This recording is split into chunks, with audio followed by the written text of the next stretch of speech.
Alors aujourd'hui, un grand classique de la pâtisserie française, car on va réaliser une charlotte aux poires. Alors on doit ces charlottes à Antonin Carême, qui est un très très grand pâtissier cuisinier. Alors ce qu'il faut, premièrement pour notre charlotte, c'est il y a un sirop qui va nous servir à imbiber nos biscuits à la cuillère.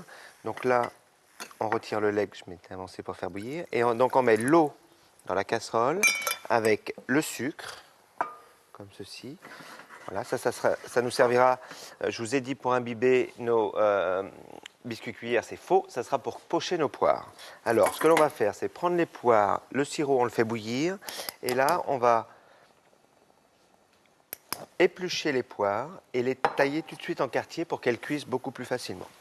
Alors, on épluche comme ceci, simplement les poires, et pour qu'elles pochent régulièrement, et qu'elles soient bien belles, vous allez voir, je vais juste vous montrer comment les tailler. Vous allez prendre un couteau et on va couper tout de suite en quartier. Et là, quelque chose de très simple, vous voyez, pour l'éplucher, vous retirez le centre, voilà, de la poire. Et ce qui nous permet, c'est d'arrondir légèrement les angles. Et on a quelque chose qui est très joli. Alors, une fois qu'on a fait ça, quand notre sirop est en train de bouillir, on plonge nos poires à l'intérieur et on les laisse pocher, allez, pendant une bonne demi-heure. Et on obtient ce résultat. Alors, je vais me faire un peu de place. Une fois qu'on a ce résultat, ce qu'il faut faire, c'est découper nos poires en gros dés. Et ces dés, on n'aura plus qu'à les incorporer après dans notre appareil, dans la charlotte, ce qui va nous donner de la texture.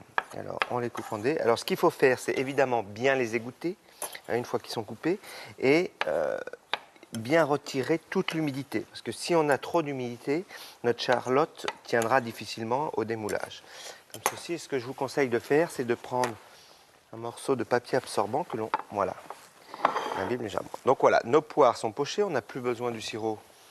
Vous avez compris. Maintenant, ce que l'on va faire, c'est qu'on va réaliser donc l'appareil à bavarois, c'est-à-dire tout simplement une crème anglaise. Alors, on a besoin donc de jaune que l'on met à l'intérieur d'un saladier et on va y ajouter du sucre. Donc sucre semoule et un deuxième sucre qu'on appelle le sucre vanillé, qui est tout simplement parfumé avec des gousses de vanille. Et là, on mélange bien, surtout bien blanchir les jaunes et le sucre pour éviter qu'ils cuisent et qu'ils sèchent, comme ceci, bien incorporé. On a aussi besoin, un petit peu de propre, on a aussi besoin de gousses de vanille. Alors, on coupe la gousse de vanille en deux, pareil, et on récupère les graines qu'on met directement dans le lait, comme ça, ça va se dissoudre plus facilement. Ce qui est bon, voilà, c'est les morceaux. Le lait bout, on met une partie du lait à l'intérieur de notre mélange sucre et jaune et on remet l'ensemble à cuire. Voilà, et on cuit ça comme une crème anglaise. Alors ça, c'est très délicat, c'est ce qu'on appelle cuire à la nappe. Donc on remet à l'intérieur rapidement. Alors quand ça bout et quand tous les éléments sont bien chauds, c'est très rapide. On commence avec le fouet. Et ensuite, on utilise une spatule, ce qu'on appelle une spatule. Et là, hop là, j'en mets un peu. On mélange bien, on tourne jusqu'à temps d'obtenir la nappe, c'est-à-dire on met le doigt comme ceci, ce qui nous permet de voir la cuisson. Donc bien évidemment, j'en ai une qui est déjà prête. Je vais éteindre le feu. Et là, donc j'ai ma crème anglaise qui est prête, refroidie. Donc ça, c'est très important. Et j'ai ma crème fleurette, ce qu'on appelle la crème fleurette. C'est tout simplement de la crème liquide que l'on a montée à l'aide d'un fouet pour obtenir comme de la crème chantilly. La seule chose qui manque à notre préparation, c'est des feuilles de gélatine. Parce que quand notre crème anglaise est chaude, on va lui incorporer des feuilles de gélatine. Alors, j'ai quelque chose à vous dire sur les feuilles de gélatine, c'est très important. Ce qu'il faut, c'est quand vous les mettez à tremper comme ceci, il faut surtout les mettre à tremper dans de l'eau très froide. Et une fois qu'elles sont trempées, on va les repeser. Et sachez qu'une feuille, en général, fait 2 grammes. Et une fois qu'elles sont imbibées d'eau, elles doivent peser 6 fois leur poids. D'accord? Donc ça, c'est très important parce qu'en pâtisserie, il faut que ce soit très, très régulier. Alors, notre crème où on a incorporé la gélatine à l'intérieur. On la met dans notre saladier et là on incorpore les deux, voyez, crème montée, crème anglaise, et on incorpore les deux. Alors on commence avec le fouet, comme ceci délicatement. Et une fois qu'on a fait ça, on va finir pour avoir une crème bien belle. Et qu'à partir de ce moment-là, vous allez ajouter à l'intérieur les dés de poire. Vous voyez, ils doivent être à la surface. Notre appareil doit être bien beau.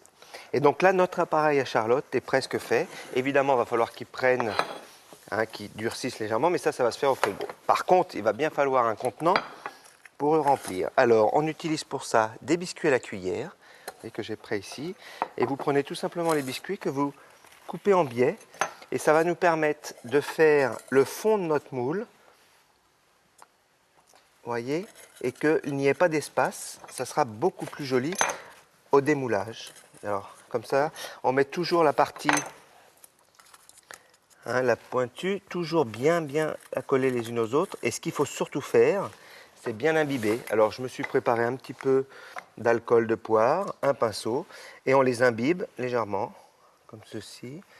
Voilà, vous voyez, juste que ce soit goûteux, et que ça tienne. Ensuite, ce que l'on met, c'est qu'on met tout de suite un peu, pour que ça tienne et pour que ça fige au fond, de l'appareil.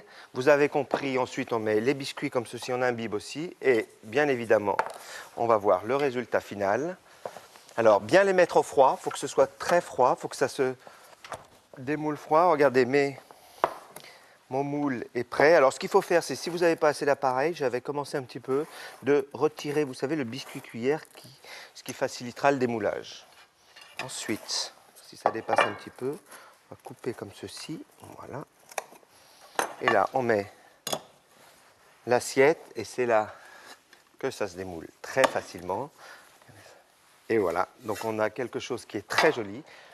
Je veux que vous voyez à l'intérieur ce qui se passe. Attention, alors vous voyez, il faut que ce soit très froid.